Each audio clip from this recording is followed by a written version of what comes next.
प्यारे बच्चों, आज हम प्रकाश का गोलीय पृष्ठ पर अपवर्तन का अध्ययन करने जा रहे हैं।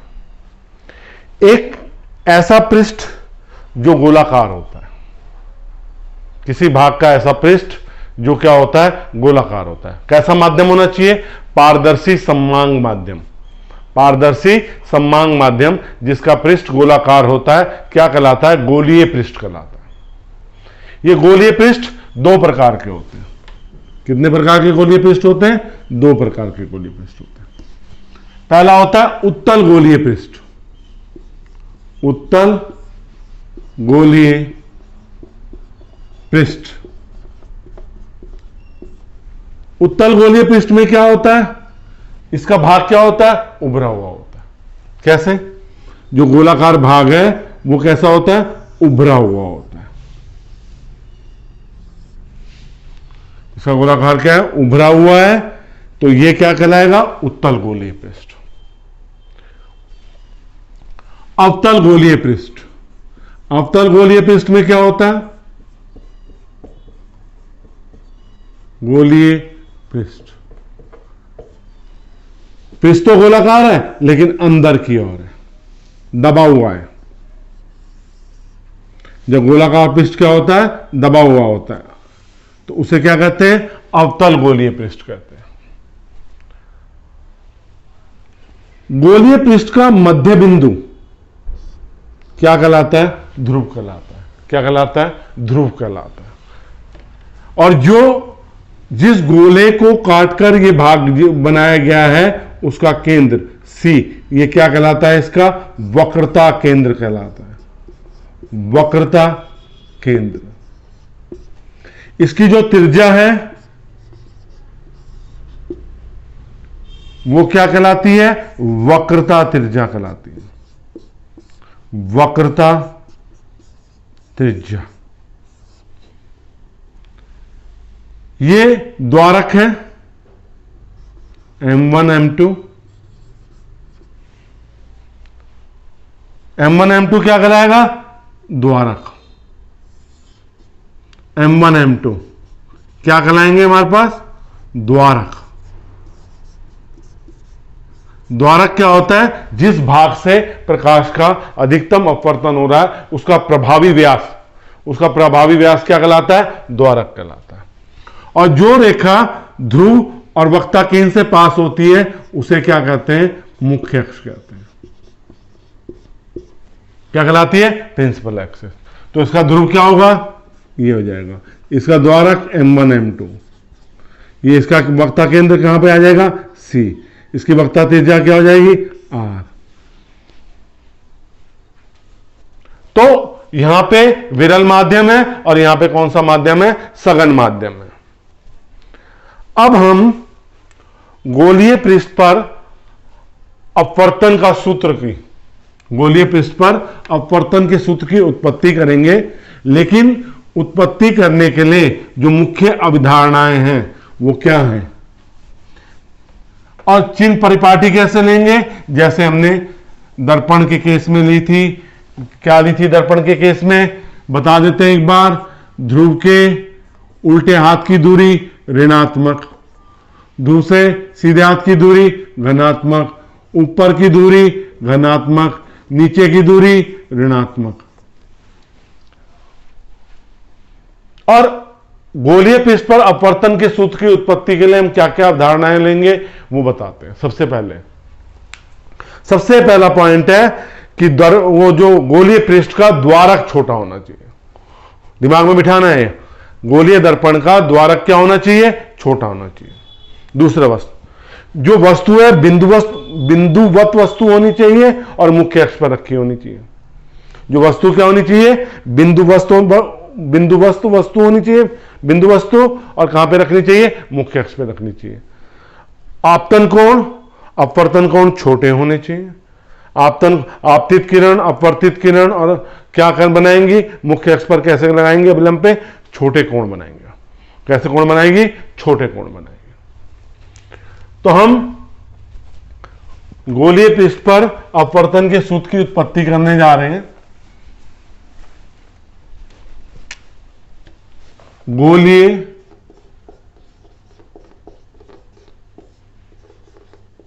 पृष्ठ पर गोलीय पृष्ठ पर किसके सूत्र की उत्पत्ति करने जा रहे हैं? अपवर्तन के सूत्र की। अपवर्तन के सूत्र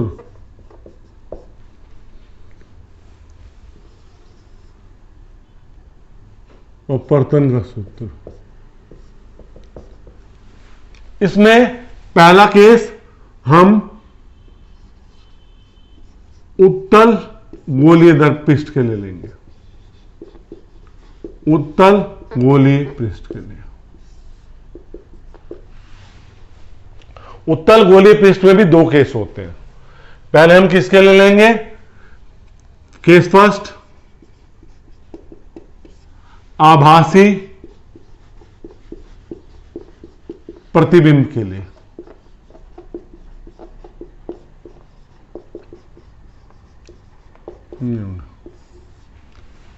देखो इसका सूत्र क्या होता है? μ2 upon v minus μ1 upon u, μ2 minus μ1 upon r। ये गोलीय पृष्ठ पर अपवर्तन का सूत्र है। इसके लिए जो चित्र बनेगा, हम उत्तल गोलीय पृष्ठ ले रहे हैं। उत्तल उभरा हुआ होता है। ये मुख्य अक्ष है। यहां पे हमने वस्तु रखी, ये वस्तु रखी। वस्तु कैसी रखी? बिंदुवत वस्तु। कौन सी वस्तु? बिंदुवत वस्तु। ये प्रकाश की किरण ए बिंदु पर आपतित हुई, यहां पे एक अभिलंब डाल दिया। ये अभिलंब कहां से पास होगा? वक्ता केंद्र से। अब ये प्रकाश की किरण अभिलंब की ओर झुकी तो इसे ये पूरी नहीं मिल रही है, इसे पीछे मिलाया। इसे पीछे मिलाया, ये ए और ये बी। तो यहां पे हमारा आभासी प्रतिबिंब आई बना। कौन सा प्रतिबिंब बना? आभासी प्रतिबिंब। ये पी बिंदु है, यहां से एक लंब डाल दिया एम। वस्तु का कोण अल्फा, प्रतिबिंब का कोण बीटा और वक्ता के नॉर्मल का कोण गामा। ये वाला कोण आई है और ये वाला कोण कितना है बेटे? आर। सॉरी, ये वाला कोण कितना होगा? विलंब से जब वस्तु पीछे हटेगी तो ये कोण बनेगा, तो कोण कितना बनेगा? ये वाला कोण कितना बनेगा? ये तो आई हो गया। अपवर्तन कोण कितना हो जाएगा? आर। यह आपतन कोण हो गया। अब यहां पर स्नेल के नियम से, स्नेल के नियम से, स्नेल का नियम क्या कहता है? 1, यहां का इस माध्यम का अपवर्तनांक μ1 है और इस माध्यम का अपवर्तनांक कितना है? μ2 है। 1 μ2 is equal to sine I upon sine r. ये आर ऐसा बनाना है, वरना आपका गामा और आर के बीच में अंतर नहीं रहेगा, इसलिए आर ऐसा बनाना है। यहां आई का मान छोटा है, कम है, तो साइन आई को हम क्या लिखेंगे बेटे? आई। और साइन आर को भी क्या लिखेंगे? आर। तो समीकरण 1 क्या हो जाएगी? 1 μ2 की जगह हो जाएगा μ2 upon μ1। I upon r μ1 i is equal to μ2 r, द्वितीय समीकरण। ठीक बेटा, अब यहां पे चलेंगे हम। त्रिभुज ओ ए सी में, ये डायग्राम बिल्कुल अलग है, इसको नहीं छेड़ रहे अभी हम। त्रिभुज ओ ए सी में, आई बाह्य कोण है और अल्फा और गामा आंतरिक कोण है। I is equal to gamma plus alpha. समीकरण नंबर 3। त्रिभुज आई ए सी में, आई ए सी में बात करते हैं तो आर बाह्य कोण है और बीटा और गामा क्या है, आंतरिक कोण है। R is equal to gamma plus beta. समीकरण 4।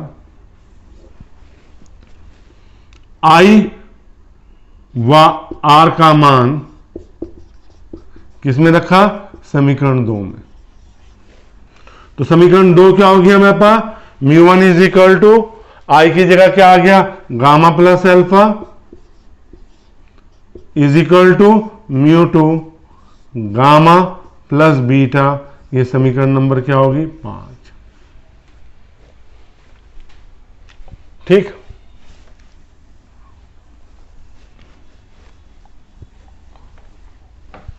हम इस डायग्राम को ऐसे रखें। देखो हम अल्फा का मान की गणना करना चाह रहे हैं। अल्फा कोण कम कोण है अल्फा, तो ये किसके बराबर हो जाएगा, tan अल्फा। और tan अल्फा क्या हो जाएगा यहां पे, am अपॉन mo।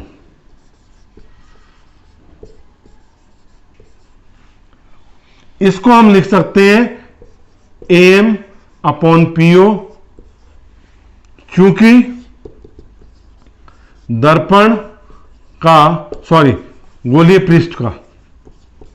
गोलीय पृष्ठ का द्वारक छोटा है, इसलिए एमओ को हम क्या लिख सकते हैं, पीओ। तो अल्फा का मान क्या हो गया, M upon PO, M upon minus U. ये देखो ये वाली दूरी क्या है, माइनस यू है, ये वाली दूरी क्या है, माइनस वी है, और ये वाली दूरी क्या है, आर है, वक्ता केंद्र की दूरी। तो अब इतना हो गया। अब इसको हम रब करेंगे, इस इक्वेशन को हम लिख लेते हैं समीकरण 5 से।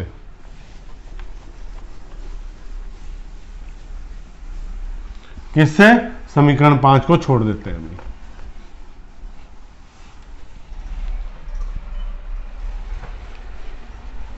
बीटा का मान क्या हो जाएगा, इसी प्रकार बीटा का मान tan बीटा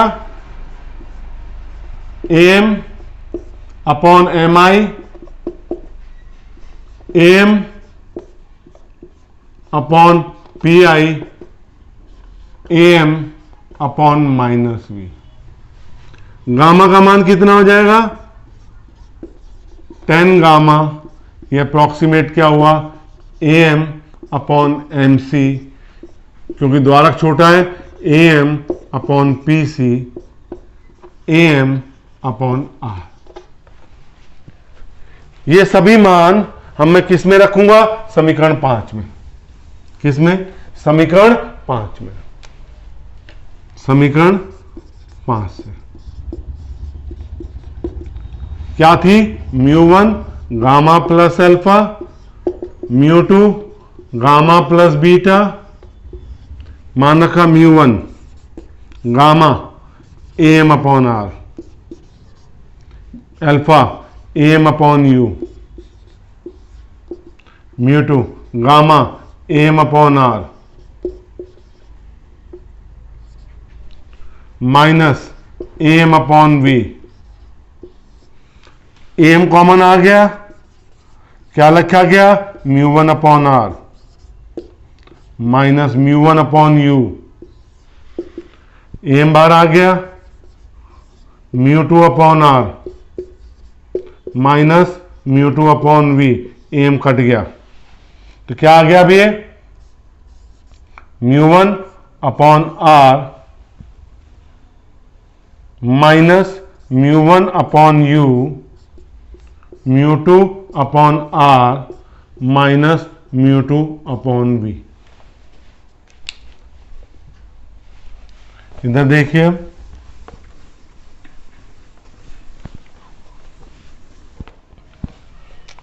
तो ये क्या हो जाएगा, म्यू2 को इधर ले आए, mu two upon we minus mu one upon u, mu two upon are minus mu one upon r, तो ये जाएगा mu two upon we minus mu one upon u, mu two minus mu one upon r. तो ये सूत्र स्थापित हो गया। ये कब था, जब हमारा प्रतिबिंब कैसा बना था, आभासी। अब हम इसमें दूसरा केस लेंगे जब हमारा प्रतिबिंब कैसा है, वास्तविक।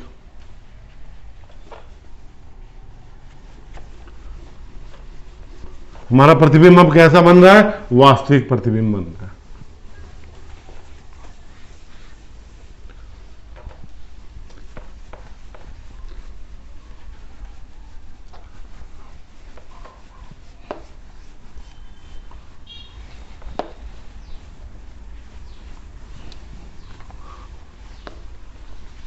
देखो, वास्तविक केस सेकंड, वास्तविक प्रतिबिंब के लिए देखो, वही हमारा उत्तल गोलीय पृष्ठ है,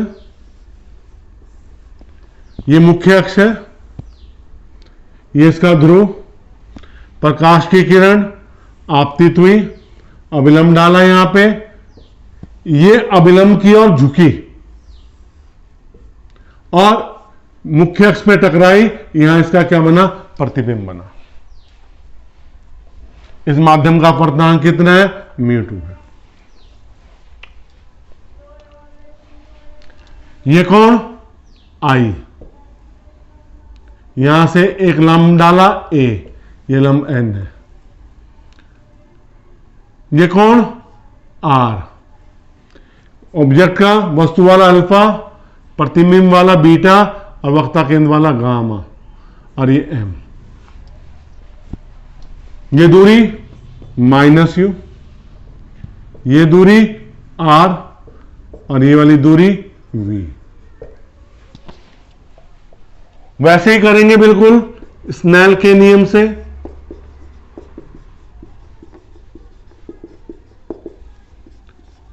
one mu two sine I upon sine r, i का मान कम है तो साइन आई को मैं क्या लिखूंगा, अप्रोक्सीमेट आई, और साइन आर को क्या लिखूंगा, अप्रोक्सीमेट आर। तो समीकरण एक क्या हो जाएगी, एक से वन म्यू2 की जगह हो जाएगा mu two upon mu one i upon r. तो समीकरण आ गई mu one i is equal to mu two r, second समीकरण आ गया। अब वही त्रिभुज OAC में, OAC में आई वाई कोण है, आई क्या हमारा वाह्य कोण है, और अल्फा और गामा क्या है, आंतरिक कोण है। तो वाह्य कोण किसका होगा, आंतरिक कोणों का योग। समीकरण 3 होगी। त्रिभुज IAC में, IAC में गामा बाह्य कोण है और आर और बीटा क्या है, आंतरिक कोण है। देखो IAC में गामा बाह्य कोण है और आर और बीटा क्या है, आंतरिक कोण है। तो gamma is equal to are plus beta, तो आर इज इक्वल टू क्या हो गया, गामा माइनस बीटा। समीकरण 4। समीकरण 2 में म्यू1 आई का मान कितना है, gamma plus alpha is equal to mu two gamma minus beta. ये समीकरण नंबर क्या आ गई, 5 आ गई। अल्फा का मान बहुत छोटा है, इसे tan अल्फा लिखेंगे। tan alpha approximate, tan alpha कितना हो गया चित्र में देखेंगे, AM upon MO, AM upon MO, AM upon PO, क्योंकि दर्पण का द्वारक छोटा है, जैसा पहले डेरिवेशन में बताया था। दर्पण का द्वारक छोटा है तो M बिंदु क्या होगा, P बिंदु के बहुत पास होगा, तो MO की जगह क्या लिखेंगे, PO, और ये क्या होगा AM upon minus you. Beta approximate tan beta AM upon MI approximate AM upon PI AM upon क्या हो जाएगा ये V। गामा अप्रॉक्सीमेट क्या हो गया 10 gamma AM upon MC AM upon PC AM upon R। इन सभी के मान समीकरण 5 में रखते हैं।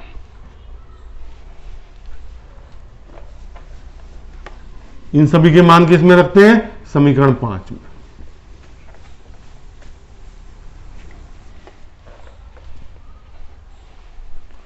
समीकरण 5 से क्या थी मेरी समीकरण 5 μ1 gamma plus alpha is equal to μ2 gamma minus beta. अब ये समीकरण ये क्वेश्चन साफ कर दिए।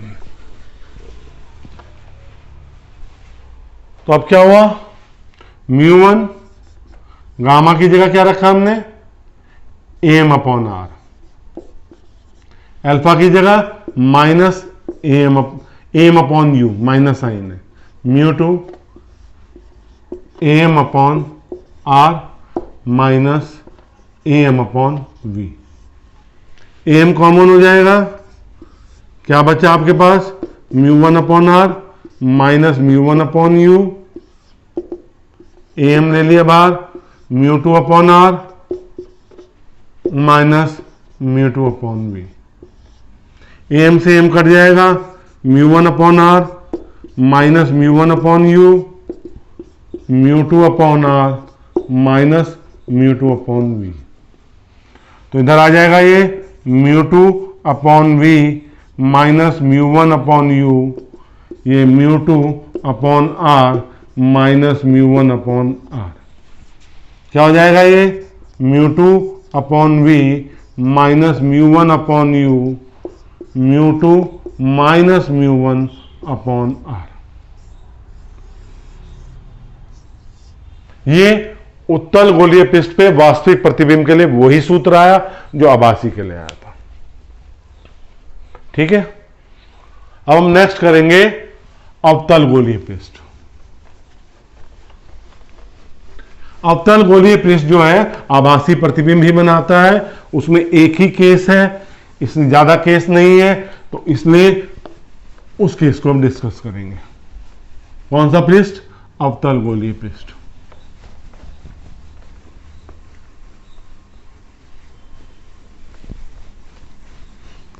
अवतल गोलीय पृष्ठ में गोलाकार पृष्ठ जो होता है वो दबा हुआ होता है। कैसा होता है दबा हुआ होता है।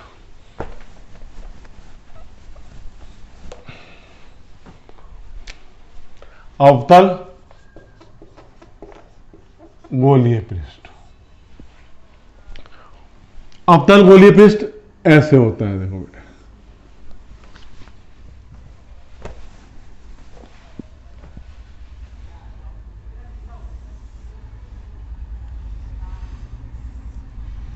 ये मुख्य अक्ष है, ये वस्तु रखी है आपने बिंदु वस्तु, यहां पे अब लंब डाल दिया एन। ये प्रकाश की किरण जो ए बिंदु पे आपतित हुई ये अभिलंब की ओर झुक गई, क्योंकि ये विरल माध्यम से सघन माध्यम में जा रही है ए बी। इसे पीछे जबरदस्ती मिलाया, कहां मिली आई पर मिली, तो आई इसका क्या बन गया प्रतिबिंब बन गया। कैसा प्रतिबिंब आभासी प्रतिबिंब। ये पी है, ए से एक लंब डाला एम, ये दूरी कितनी हो जाएगी minus U minus V minus R. सारी दूरियां कहां से होती है ध्रुव से होती है। ये वाला कोण कितना होगा आई, ये वाला कोण कितना है मेरे पास तो ये वाला कोण, ये वाले भाग का कोण, ये भी कितना हो जाएगा r। वस्तु वाला अल्फा, प्रतिबिंब वाला बीटा, वक्ता केंद्र वाला कोण गामा। उसी तरह से करेंगे स्नेल के नियम से। स्नेल के नियम से क्या होगा, 1v2 इज इक्वल टू क्या हो जाएगा, साइन आई अपॉन साइन आर। ठीक है, आई का मान कम है, मान कम है, तो साइन आई को क्या लिखूंगा मैं, आई लिखूंगा, और साइन आर को क्या लिखूंगा मैं, आर लिखूंगा। तो समीकरण 1 से 1v2 क्या हो जाएगा, μ2 upon μ1 is equal to i upon r. तो μ1 i is equal to μ2 r. Second समीकरण, त्रिभुज OAC में, OAC में गामा बाह्य कोण है और आई और अल्फा आंतरिक कोण है। तो गामा इज इक्वल टू क्या हो गया, आई प्लस अल्फा, और आई का मान आ गया गामा माइनस अल्फा। समीकरण 3, त्रिभुज IAC में, IAC में gamma is equal to are plus beta, gamma is equal to are plus beta, और r is equal to gamma minus beta. समीकरण 4। तो इनका मान समीकरण 2 में रखा, तो समीकरण क्या आ गई, μ1 gamma minus alpha is equal to μ2 gamma minus beta. समीकरण नंबर 5 आ गया। अब यहां पे देखिए अल्फा का मान tan alpha am upon mo, tan alpha am upon mo, am upon po, am upon minus u। Beta tan beta am upon mi, am upon P I, am upon minus V. Gamma tan gamma am upon M C, am upon P C. M बिंदु की जगह P बिंदु क्यों आया, गोले पृष्ठ का द्वारक छोटा है तो एम बिंदु पी बिंदु के बहुत पास है। एम बिंदु जो है पी बिंदु के क्या है, बहुत पास है। M upon minus are.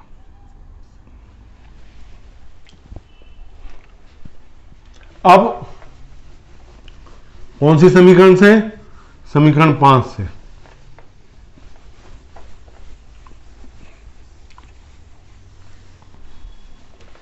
क्या है हमारी समीकरण 5,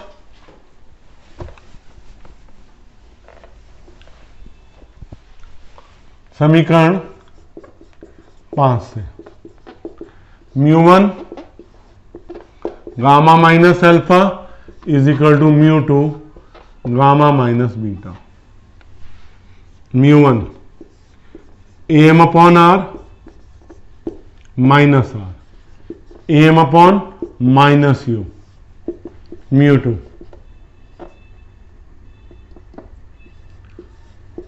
am upon minus R beta, am upon minus V. am बाहर आ गया, μ1 upon you minus μ1 upon R, am μ2 upon we minus μ2 upon R. am cut गया, μ1 upon you minus μ1 upon R, μ2 upon we minus μ2 upon R. इसको धर ले, μ2 upon are minus μ1 upon R, इसको धर लेंगे μ2 upon we minus μ1 upon U. तो क्या हो गया ये, μ2 अपॉन वी माइनस μ1/u। ये क्या है? गोलीय दर्पण के लिए सूत्र। तो इस तरह हमने आज 3 डेरिवेशन करे। तीनों डेरिवेशन की निष्पत्ति क्या थी? एक ही सूत्र, गोलीय पृष्ठ पर अपवर्तन का सूत्र। तो जो हमें सूत्र प्राप्त हुआ है इसमें साइन कन्वेंशन हमने ले रखी है। जो आगे सूत्र की व्युत्पत्ति लेंगे तो साइन कन्वेंशन ले रखी है, लेकिन न्यूमेरिकल करेंगे तो साइन कन्वेंशन लेंगे। बच्चों, जैसे मैं आपको प्रॉमिस कर रहा हूं, मैं लगातार आपको वीडियो उपलब्ध करा रहा हूं और मैं देख रहा हूं आपका इस चैनल के प्रति रुझान भी बहुत अच्छा बढ़ रहा है। आप बहुत अच्छी फीडबैक दे रहे हैं। बेटे, इसी तरह मेरे वीडियो को लाइक करते रहिए, शेयर करते रहिए, सब्सक्राइब करवाते रहिए। आप तो कर क्योंकि बाकी लोगों से सब्सक्राइब करवाते चाहिए, जिससे मैं इसी तरह साधारण और सरल भाषा में आपको भौत की कक्षा 12 की संपूर्ण भौत की उपलब्ध करवा सकूं। धन्यवाद।